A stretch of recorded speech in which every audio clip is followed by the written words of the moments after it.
Yo ho ho, it's your boy Dan Gordon. I'm here on the set of The Take with my boy, Little Saint Nicky, and Baby Jesus. And we're coming to you today with a Christmas spectacular. We're reviewing Die Hard and Krampus. Two movies. Yeah, how are we gonna fit that into half an hour, guys? Oh, you didn't get the memo? What? Oh, we're extending it. We're doing it for 2 hours. Two hours. Two hours. Wow, our producer Brian right now, you can't see him, but he's screaming. He's having a fit. He's saying no. I thought we were gonna do. Wait, Brian, how many hours? 1 hour, guys. 1 hour. Sorry, we can't be with you for longer, apparently. So that's twice the movies, twice the Mailferns, and twice the Horatiu jokes. And we're going to be taking part in the eggnog challenge. I'm gonna drink an entire gallon of eggnog. Not me. If that's not entertaining, I'll see you in hell. This intro's getting a little long-winded, but let's start the show off right. Horatiu, could you lead us in an all-inclusive, non-denominational, unoffensive Christmas prayer? Okay, all right. Everyone bow We your have to heads. hold hands. No, we have to hold hands. We have to I'm hold sorry. hands. We thank you, OUTV, for the bounty we are about to give. That's it. That's all I got. Yippee-ki-yay, mother theme song!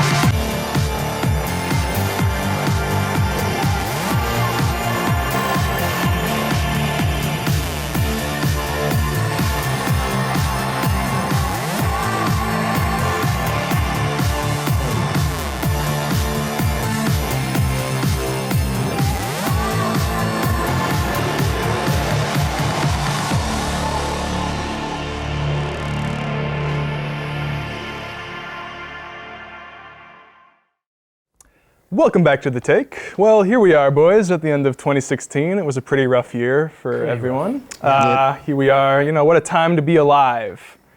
A terrible time. Standing on the precipice of revolution. The nation has never been more divided, but what a thing that 3 straight males can come together, white males, and celebrate the holidays, ring in the holidays. It really is in this time like something rare that we can get together and we can voice our opinions. I've never been able to voice my opinions with other straight males, so this is straight white males. So this is good.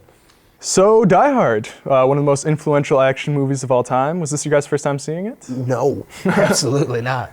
I hadn't seen it in 10 years. Last time was like a VHS tape, to give you an idea. Wow. What?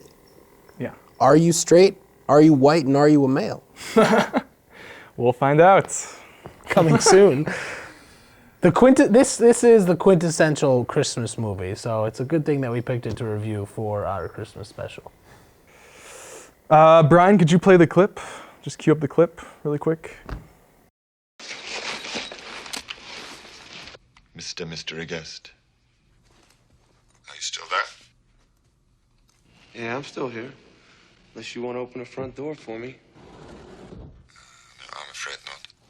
But you have me at a loss. You know my name, but who are you?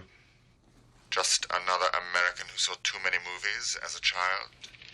Another orphan of a bankrupt culture who thinks he's John Wayne, Rambo, Marshall Dillon. I was always kind of partial to Roy Rogers, actually. I really like those sequin shirts. Do you really think you have a chance against us, Mr. Cowboy? Yippee-ki-yay, mother... Brian, could you fade up from black? Brian! You gotta have that ready when I tell you, all right? Jesus. That's Brian Kage, everybody, Just doesn't listen. music producer. Anyway, I'm gonna give the boys 15 seconds to give their initial impressions on the movie. Go! Me. So this movie's great. It's to me, it's a quintessential Christmas movie. It has all the elements of Christmas movies: terrorists, fighting, killing, hostage situations, bank robbery. It's got everything that what should be in a Christmas movie. And Stop! You! Go! It's Die Hard. Boom. All right. fair, I guess. I don't know why I have to give an in-depth discussion. I can just say Die Hard and it's good. Now, Die Hard, like I said, one of the most influential action movies of all time. Ever since Die Hard came out, every movie since has kind of been Die Hard on a blank. You got your Speed, Speed 2, Yep. Don't Mess with the Zohan, all the legacy of Die Hard. I think what makes this movie so special is John McClane. So what is it about John McClane that you think makes him such a beloved character? That he doesn't give a and that he's gonna kill everybody that gets in his way, because he's just trying to have Christmas with his family. I think it's because he represents the everyman. I think it's because he doesn't give a On a different, more less sweary note, it's because he represents the everyman who just is trying to repair his marriage, trying to see his wife, and that he's put into this situation. And he's exactly what Hans Gruber says. He's the cowboy that everybody wants to be, and he gets to be the cowboy. Yeah, I agree with that. I think before this came out, like the 80s action movies of the day, you had your Rambos and Schwarzeneggers, and they were these indestructible killing machines.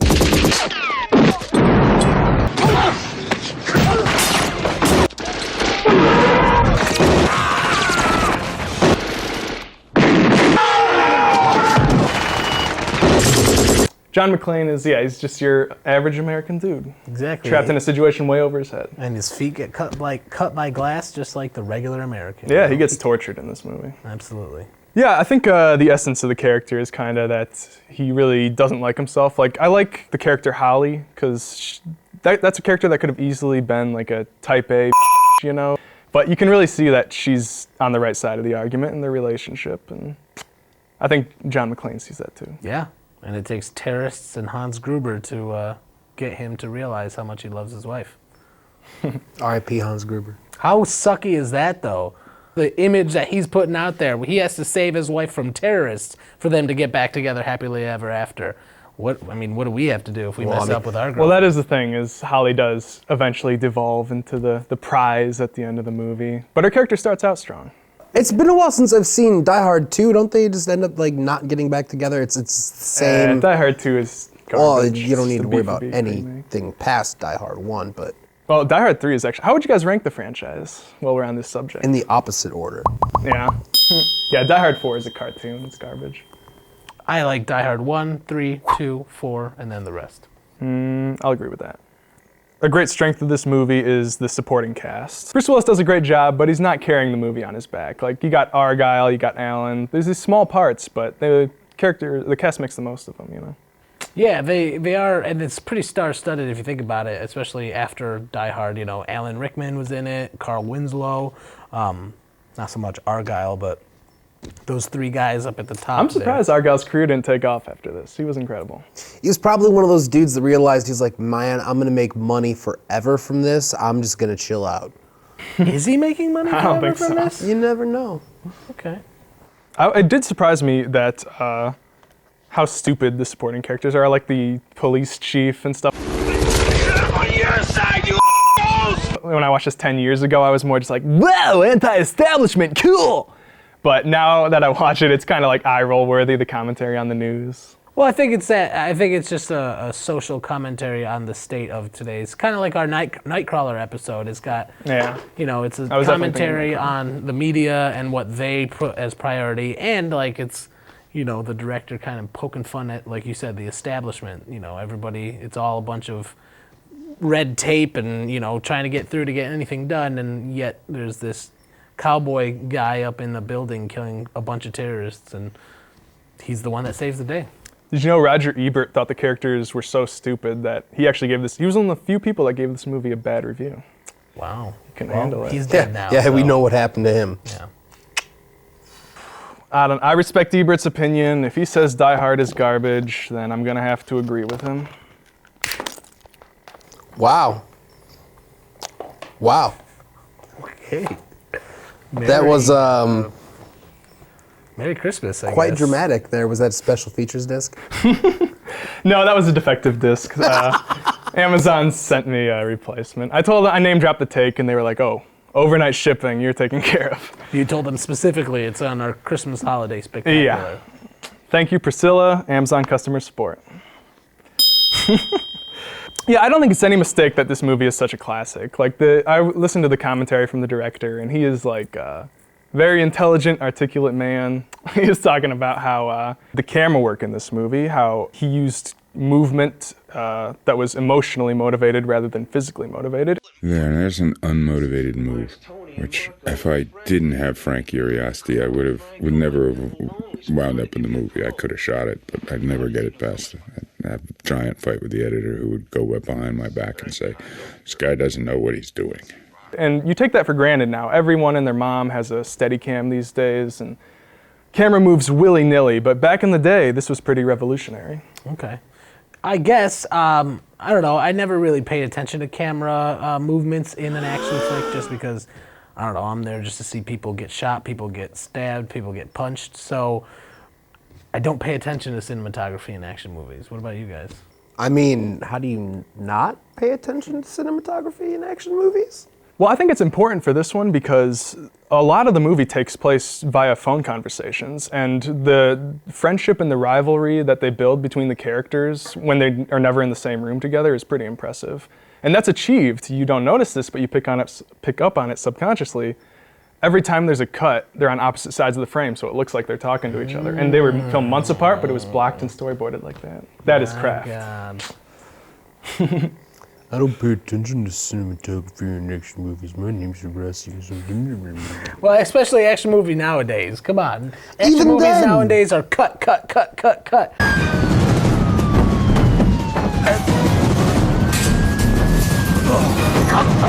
There's no cinematography in most action movies, and all it is just fast cuts with punches and movement that gives you a headache. This one was a very well shot movie from what I could remember from last night's viewing, but I'm just saying that, I don't know, there's too much going on screen that I don't pay attention to much of the cinematography. Well, where does this rank among other action movies with you? Is this like top tier, or is there anything above this? This is probably top tier because this is, I mean, it's one of the original action movies, right? I mean, John McClane is an original action hero, and Matt's making a face, so I don't know.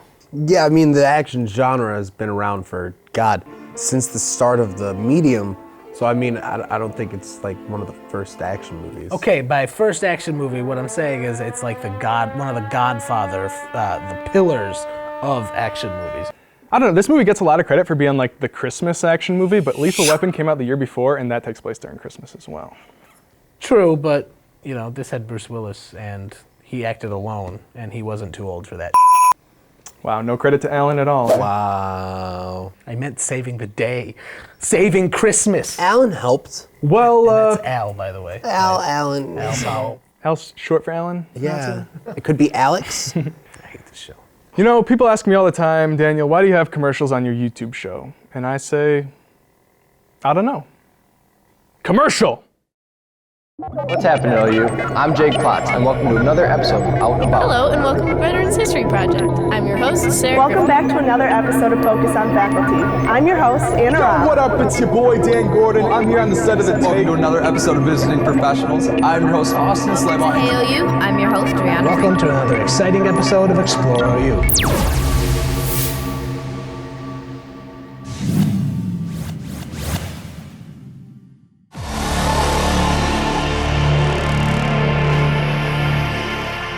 Brian, bring us back from commercial! God, Brian, the hell. We'll do it live. Do it live. So what did you guys think of Hans as a villain? Like, does he goes toe-to-toe with Bruce Willis? Is he a worthy counterpart? He's a worthy counterpart intellectually.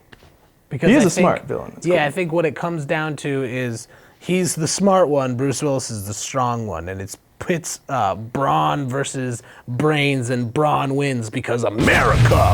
Yeah, you know, I mean that's exactly why he won. He has 12 different henchmen at his disposal. They're all male models. Exactly, they're all Using male choice. models from Germany, and they can't stop one American dude with a gun. So, like, clearly this is just a America, America, America, USA.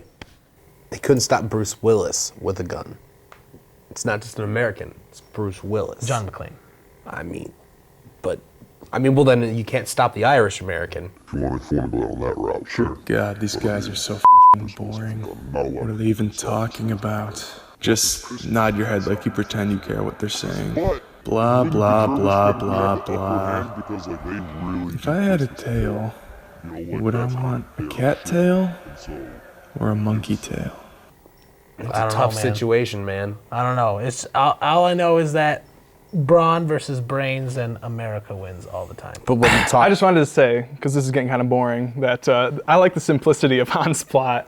Like, just the fact that he's out to steal money, like, he's posing as a terrorist, that's kind of a clever little twist, and I think it makes the movie more timeless, because it's not like some political, dated, ideological message. Yeah, I mean, you don't need a political, dated, ideological message in any kind of action flick, so I'm glad I didn't include that. And apparently that's the way it is in the book. He actually is a terrorist. The biggest change in the book, I think, is McClane is visiting his daughter, and she actually dies in the end. She gets caught on the wristwatch and pulled out the window. Oh, good. But what do you guys think about the trajectory of Bruce Willis's career after this movie? I feel like it started at the top, and then it just kind of like shot down a little bit, and then you had Pulp Fiction, and it kind of went back up, and then you just... There's a few glimmers of hope in there. Armageddon. There was... Wait, I was being sarcastic about Armageddon. Sixth Sense, you can't rewatch it. I don't know. Yeah. No, it doesn't. Unbreakable. That's the better Bruce Willis M. Night Shyamalan movie. That movie's bad.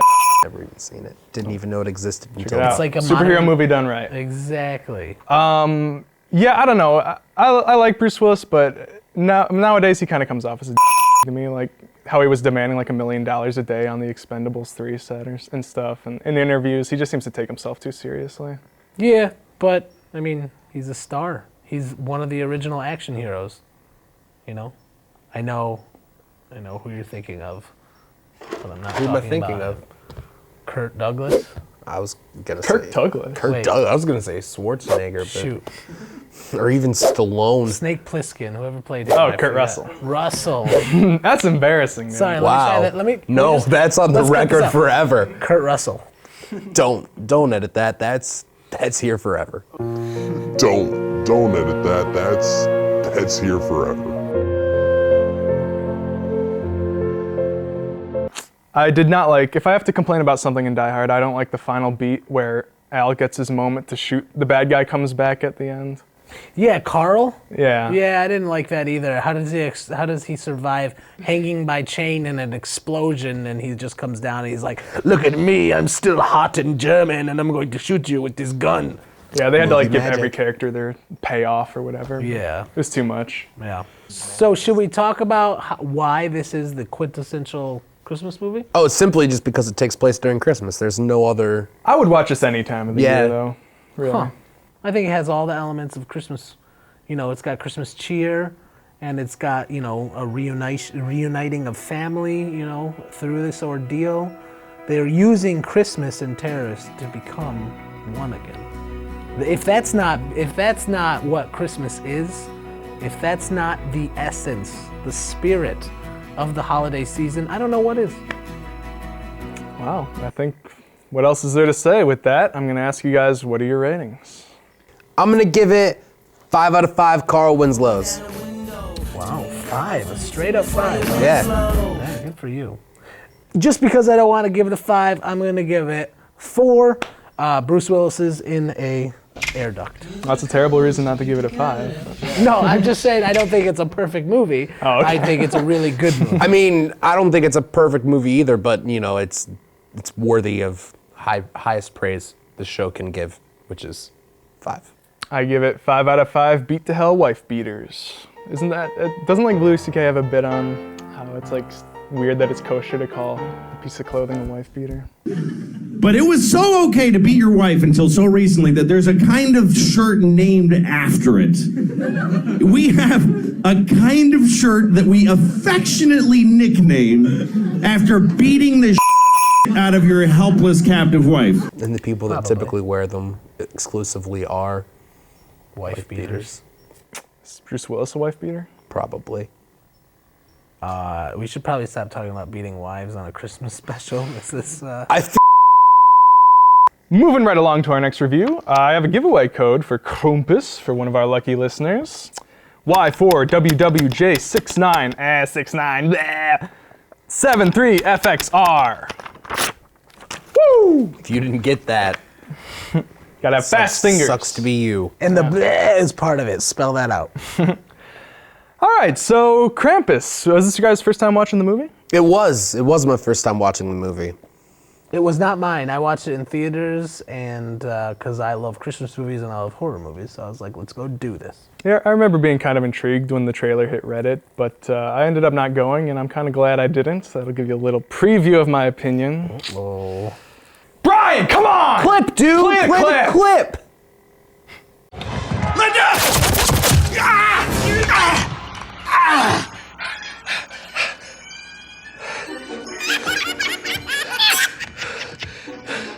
We should have gone to my brother's.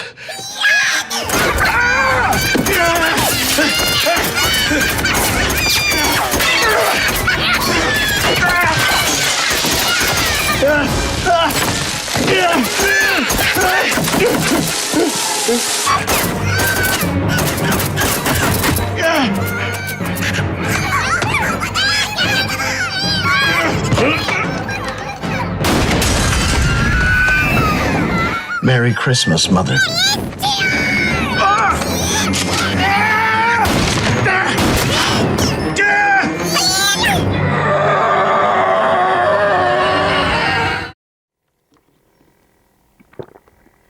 Oh, that's good. 15 seconds. Initial impressions. Matt, go! It's a Christmas movie, and it has that guy from Parks and Rec in it. But don't worry about anything that happens, because it's all a dream. The end.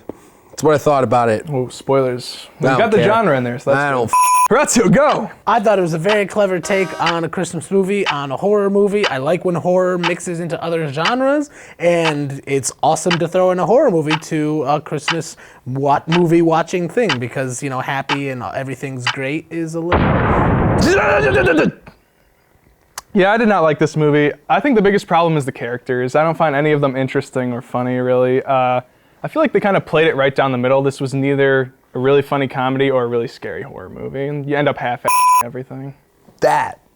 See, I disagree, because I don't think it's half-assing anything. I think it's just literally telling the story of real life, of a real-life family. It's really good. I think it's a really good social commentary on the state of Christmas nowadays, and I think they did a really good job of making it feel like a quintessential Christmas movie and then flipping the script on it. What is the social commentary? What is this movie saying about Christmas? It's saying that nowadays, Christmas, everybody's lost the true meaning of Christmas. Everyone's all about, just look at the beginning sequence on this movie, where it's all in slow motion, people fighting in the stores and stuff, and, you know, it's just about how consumerism has taken over Christmas, and if you don't like remember Christmas or treat Christmas like what it used to be, Krampus will come and get you. My problem with the family is, yeah, maybe they were trying to play it more realistic, like you're saying, like not have an over-the-top crazy family, but we take all this time to get to know them, and we learn all this information. Oh, the dad's an Eagle Scout, this and that, this guy likes guns.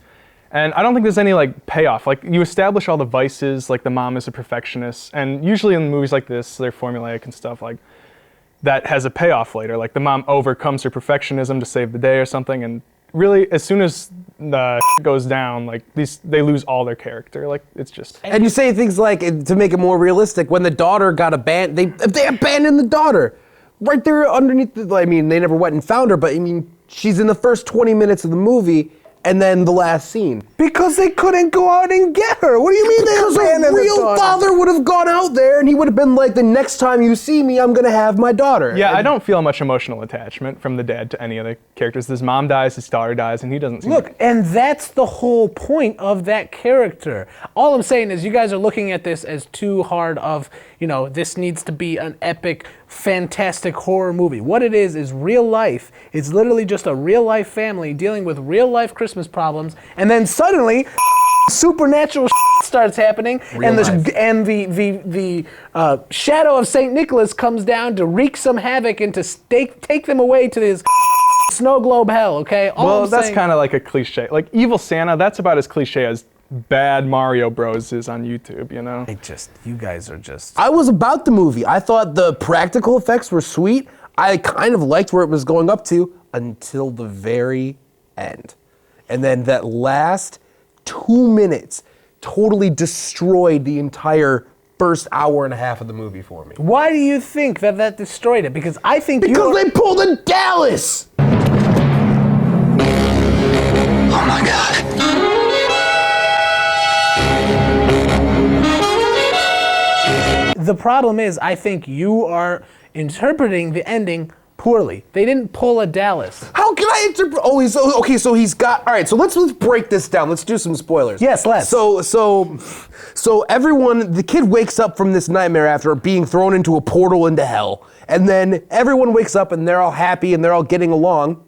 And they're like, oh, it's such a great Christmas. And then he opens up his little Krampus present, and then he sees the ornament that you get when you get visited by Krampus, and then all of a sudden everyone's got this Vietnam war look on them. When if that actually happened, because I know the dichotomy that you're going for is like, well, did it happen or didn't happen? If it happened, they would have been talking about it. They would have been like, what the was that? This is what the ending, I think, actually means. It wasn't a dream. Everything that happened actually happened to the family. However, because the son went back and was like, I'm sorry, I didn't mean to do that, and he actually faced the demon of Christmas, of Krampus, they gave him a second chance. However, that Vietnam flashback that you're talking about was them all remembering, oh shit, I was just murdered violently by a bunch of toys and a freaking Santa thing, and hey, he said, and Krampus is telling the family, if you're not good, if you forget what the actual meaning of Christmas is, I'm coming back and I'm going to take you. And by the way, I'm watching you through this snow globe window. I would have converted to Judaism. It all actually happened. However, they got a second chance. And why did they get a second chance? Because this is not just a horror movie, folks. This is a Christmas movie, too. So there needs to be some hope at the end of it.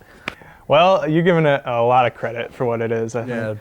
But, I mean, like, it was enjoyable schlock, like I said. Like, I enjoyed it up until the end. Schlock.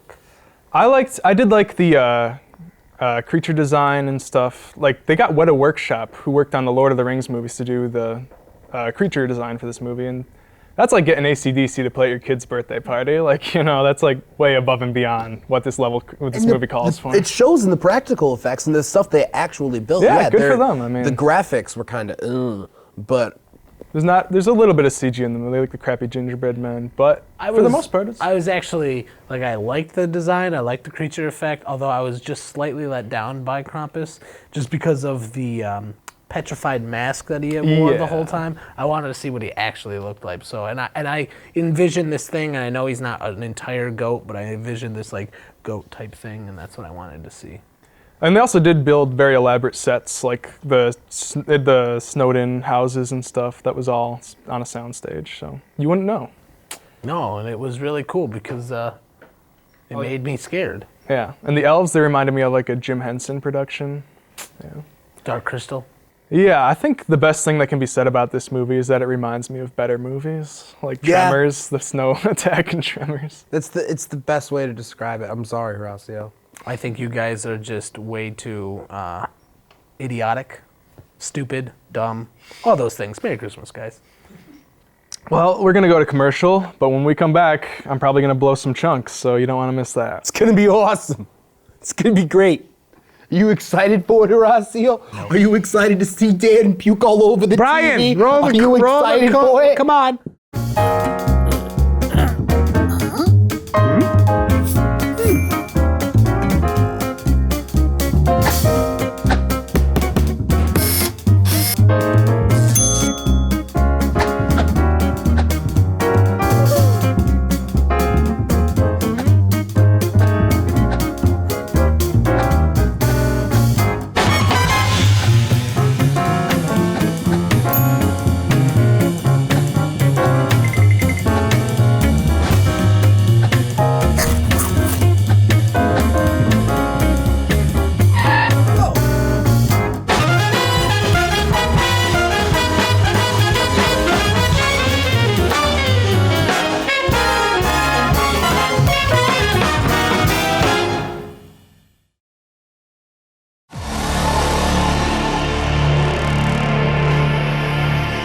Welcome back. Woo! So fellas, is this the best horror Christmas movie? Hell no. There's more horror Christmas movies than this? Gremlins? Gremlins 2. Oh, I forgot about Gremlins. Black Christmas and the remake. Best unconventional Christmas movie. No, not even that. I'm going to go with Nightmare Before Christmas. Oh, yeah. See, I like this Christmas Batman movie. Returns for me. I like this Christmas movie a lot, and I've ordered it. It's now in my possession. I bought it, and it's on my shelf, and it's one of the movies that I'll probably watch every Christmas. It's really surprising me, Horatiu, because this is just, I don't understand the appeal. It has like the most broad base level humor. You got, what's his name, David Koechner. He's playing the same character he always plays, the redneck dude. And how many times does he have the line, oh, we should have gone to my brother's? I told you we should have gone to my brother's. Sure. And you got the granny or the aunt with the shotgun. That's like one step up from rapping granny, you know? I think you guys are trying to get too much out of this movie than what you should have. I just wanted to be entertained. How are you not All the entertained? scares are just like loud spikes in music. It's I did cheap. jump a few times, and it was only because of those. Like the jump scares, the BAM! Like someone out there just got scared by me doing that. What did you guys think of the CG animated sequence where they explain the origin of Krampus? It's all right. I thought that was a very clever way to break up what just this movie is, and hopefully, apparently, it probably broke up the monotony for you guys. And you know, I don't know. It reminded me a lot of Deathly Hallows and Coraline. I like it in theory, but I don't know. I don't really like the execution of it. I feel like they should have just done a stop motion animated sequence, not do like CG stop motion, because I feel gypped. I do agree that would have been better, kind of like the old Christmas, Rudolph the Red-Nosed Reindeer and Frosty and Nightmare Before Christmas, all those. Oh yeah, that would have been a good thing to do as well. But I'm okay with. I thought it was pretty cool to break up the. See, this movie was too. It was too concerned with commercial appeal. And picture this movie with an R rating. It would have been sweet. Oh, that would have been great. If you actually were able to, because that was half the thing, is you assumed everyone died, but you never didn't see anything die. You just saw them get taken away. But see, I like that. I don't like gore in movies. No, I need confirmation. I need to know that this person is dead, and nothing will do that more than seeing them in multiple pieces in a big puddle of blood. What was your guys' favorite creature though, of all the Krampus creatures? Oh, I like the eagle thing. I like the Jack in the Box. I was just a fan of Krampus. If he was just slightly different, Krampus would have been. I'm getting my puke bucket ready. Oh no! Oh Jesus Christ! Hey Dan. Yeah. Dan, you feeling okay? Yeah. You seem to be hurting a little bit. A little bit. How much eggnog do you drink? Get it on the mic, 'cause that's my son. That's not even a half gallon. Viewers of the take, if you can take a look, if we could zoom in on that, Aiden. That is not even half gallon. Oh my God. And see you, Brianna. I didn't So have. viewers of the take, it's not even a half gallon yet, and he's about to puke. Look at that face. Look at. I had tomato soup today. Nothing solid. So it's just gonna look like blood that you're gonna be puking up. That'll be fun. We're gonna take a moment of silence. We're gonna hijack the show from Dan Gordon because he's about to puke. And we're gonna have a moment of silence for Dan, how he's feeling, and for Alan Rickman, who has recently passed get it in over with. 2016. No, get the lightsaber We're ready. gonna do the moment of silence when people stop talking right now.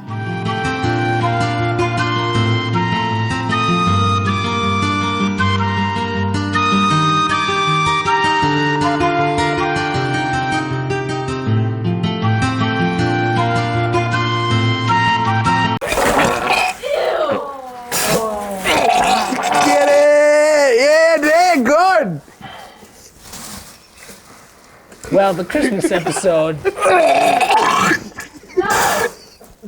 Merry Christmas. So, what did you guys think of Adam Scott's performance? I thought it was really lackluster. I thought he was great on Parks and Rec, but I thought this was garbage. I'm on the white I didn't like him on Parks and Rec. So what are you guys going to give this out of 5 whatevers? Well, originally, I was going to give it 3.5 portals to hell. Because I was thinking about this until the ending. And then the ending happened, so I'm going to give it half a disappointed grandma.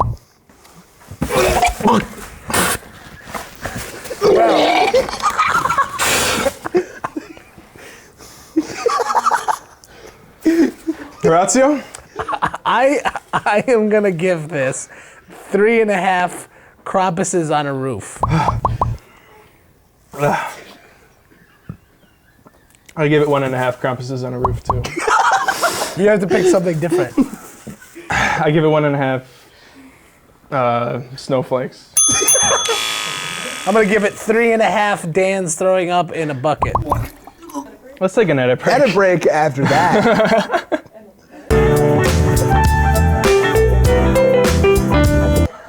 I think I'm good. I think I'm good.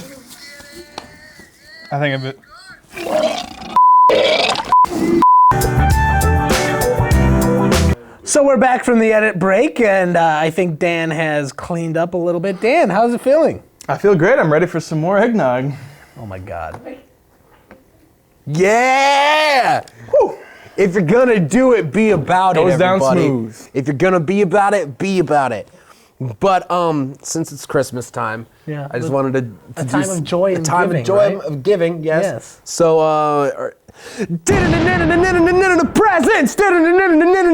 presents, presents. We all got presents. Yeah. Yeah. I didn't know we were getting it for everybody, so I didn't get you anything. You know, it's a time of giving. Okay, I got you that. Says To the commie. That's adorable. God dang. You know, we're all probably gonna go our separate ways someday, but for the time we have together here, these are my Mailfern boys. As long as the water touches the sand, I'll always be a Mailfern fan. Nice. This is for you from the baby communist. All right, should we all go at once or one by one? Or what? let's do one by one. Let's do I'll go first. Horatiu, go first. Age before beauty, folks. You guys can both go first because it's the same thing. Oh, is it? Let's see. Star Wars Holiday Special, Star Wars Holiday Special, Star Wars Holiday Special, and wow, It is the Take season one on Blu-ray. No home should be without it under the Christmas tree. Wow. This is incredible. If you go and under the Christmas tree and you don't have the Take, go to your mom and say, "Mom, you're ruining my life." What are I you want to doing?" read the back of this. Time is the passing of time. Enjoy the ultimate Bolt experience as the action and characters charge off the screen in Blu-ray 3D. Disney's sensational comedy adventure is superpowered on Blu-ray with pristine 3D picture and theater quality sound. Bolt is the star of the biggest show in Hollywood. The only problem is he thinks the whole thing is real. When the superdog is accidentally shipped to New York City and separated from Penny, his beloved co-star and owner, Bolt springs into action to find his way home. Together with his hilarious new sidekick Rhino, Bolt's #1 fan, and a street cart named Mittens, street smart cat named Mittens, Bolt sets off on an amazing journey where he discovers that he doesn't need superpowers to be a hero. Starring Horatiu Zglimbea. Order now, $79.99 plus shipping and handling. You know, that description sounded a lot like a different movie that I remember seeing. Check it out. Custom disc art for every order. Should be killing. Oh yeah. Oh, By all means. Just doing a live unboxing. Hey Dan, why don't you open your Yeah, while you guys are present? doing that, I'll go ahead. I do. Oh, This is Baby a- Blue, the Sacrament on Baby Blue. That's a movie Ty West. I think you would enjoy. It's Yeah, kind of yeah. like a Jim Jones-y kind of Well, thing. thank you very much. You're very welcome. I've been meaning to get into Ty West's work. All right, Up here and we go. coming forward. Live unboxing of the Blu-ray of season 1 of The Take. Custom art. I'm kind of scared to Yeah! Yeah! Is there porn on it? Oh, that's not mine. I don't know whose that is. I think the Blu-ray manufacturer. Now, I got Horatiu a movie that I hope he hasn't seen. I know Dan and I are kind of on it, but we feel like this might be right up your alley, so we hope that you like it. Is this wrapped in the Oakland Post, too? It is wrapped in the My Oakland God. Post. It's a DVD copy of this Keanu Reeves movie. The Matrix. Oh. I've never heard of this movie. DVD, that's actually the best format Exactly. to watch it on. Because Well, I've heard VHS that's from the is era better. when the movie was actually relevant. You know? Oh, nice. I'm gonna go home and watch this today. Thanks, Matt. You're welcome. Thanks, bud. You're welcome. Yeah. What you got in there, Dan? Oh Dan, my that's God, from me this is to from you. the Horatiu. Oh, it's a coconut. I don't know what it is. What is this? Well, that is an actual coconut for you, Daniel Gordon. I knew you had a little bit of hard time distinguishing that from a rutabaga, so Thank I you. wanted you to. I can't wait to. Well, I'm probably not going to stay off dairy products for a while, but That's not dairy. milk. It's not dairy. It's not dairy and coconuts. That's why we're a cinema studies majors, everybody. We went to film school. We didn't go to no science school, no math school. We didn't learn nothing about no coconuts. I was gonna carve JFK's thing in there. Oh yeah. I decided not to. So, do you guys want to keep this present train going? Yeah, but let's do a special rendition of the Mailfern song. Oh Mailfern, oh Mailfern, you bring us joy and unchanging. Oh, that's it. That's it? Okay. Oh, come all ye Mailferns, joyful and stupid questions. Oh, come all ye Mailferns, we hate all of you. Only he hates you guys. Me, Dan and I, we love you. If Arnold Schwarzenegger had taken the role of John McClane like he was originally offered, what would the classic yippee-ki-yay mother sound like? Please ask Horatiu to make this impression. Yippee-ki-yay mother. Yeah, you got the owl in there. That's the key. Not John Farms asks, what are your overall thoughts on the Die Hard series? Too many, not enough. John Farms, I know you didn't write this question. I know you wrote the last question. I said not John Farms. It's just not John Farms, and I think that there's only one Die Hard. One Die Hard. There's at least two. There's one. Yeah, there's two. McTiernan came back for 3, so. Camera Lady Katie wants to tell me, Horatiu, just because something has Christmas in it doesn't make it a Christmas movie. You know what, Camera Lady Katie? You. Whoa. You know, this is the last episode that Camera Lady Katie is going to be Camera Lady Katie. Oh, really? And you owe Camera Lady Katie an apology and a 6-pack of PBR. Of a nice beer that costs at least $25 a 6-pack on him. Go to hell. Soon I'll play. Let's do it. Rocco tweeted us, your favorite use of a Christmas song in a film, and there is a correct answer. I don't know the correct answer. Well, do you guys consider In the Hall of the Mountain King to be a Christmas song? What? Dun, dun, dun, dun, dun, dun, dun, dun, dun, dun, dun, Yeah. dun. Yeah. Well, then I would say Social Network, the rowing scene. Trent Reznor's rendition of that. I thought that the Christmas music, I know you guys probably hate it, but the Christmas music usage in Krampus was actually very well done because of the juxtaposition.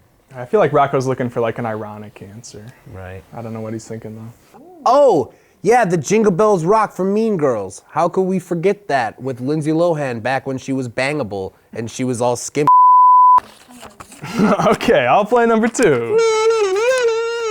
Cameraman Brian wants to know, where do you think the catchphrase yippee-ki-yay came from? So Dan, where did it come from?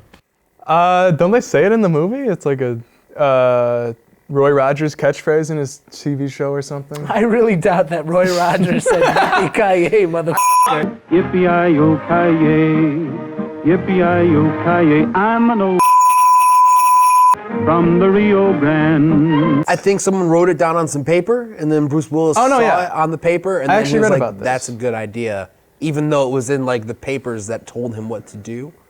Yeah, like John McTiernan had a different reading. And Bruce Willis is the one that did yippee-ki-yay. It was gonna be like yippee-ki-ya, motherfucker. Just some slight variation, but.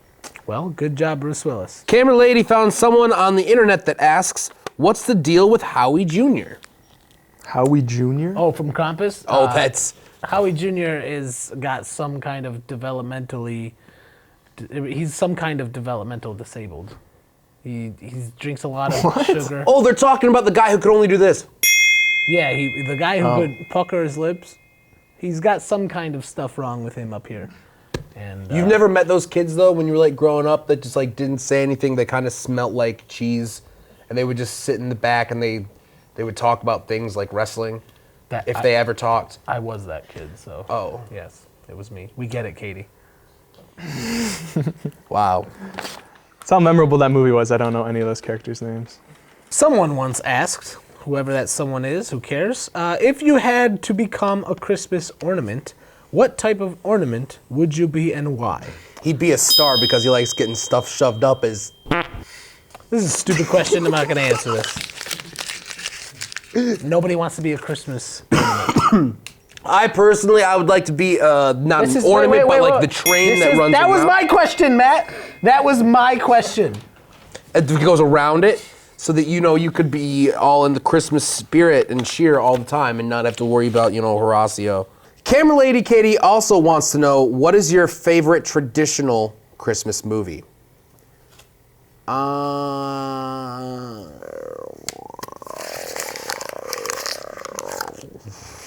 Well, I'll start this question. I'm a really big fan of National Lampoon's Christmas Vacation. That's slightly untraditional, but I have a long list of Christmas movies that I watch every year. Krampus is now one of those, but that it goes National Lampoon's Christmas Vacation, Home Alone 1, Home Alone 2, Jim Carrey's The Grinch, Die Hard.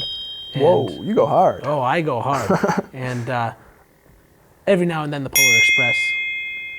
And no. That's about it. Yeah, I'm kind of burnt out on all the traditional ones, but my go-to movies when it snows now are Hateful Eight, The Thing. That's it. So just because there's snow. Yeah, some movies you can only watch when there's snow on the ground. I'll play number 2. Can you guys give me your thoughts on Westworld? Greatest show of all time. Everyone should be watching it. Hands down. I don't care. Aren't you watching Westworld, buddy? He's solidified that now I will never watch Westworld, especially that he's this close to me. Is that it? Is that the end of our show? Well, that takes us to the end of the show. What are you guys thankful for this year? You know, it's the end of the year wrap up. Dan, if you could, we were already thankful last month. We're not doing it again this month. I'm thankful for you, Dan. I'm thankful for everything that we do here together. Horatiu has made me say what I'm thankful for a bunch of times, but I never got to say what I'm really thankful for, and that's this show. Not so much like this half of the show, but like this half of the show. Yeah. Are you telling me that I'm half of the show? Thanks, man. That's the best thing somebody could have said for me. That is the greatest Christmas gift, that I make up half the show. If I left right now, you guys would sink in despair because... I mean, we can find another columnist. I'm thankful that I can wake up every morning and believe in myself and be so handsome and intelligent and a really compassionate person and no ego really at driven all. and really modest and You know what I'm thankful for? That the show is over.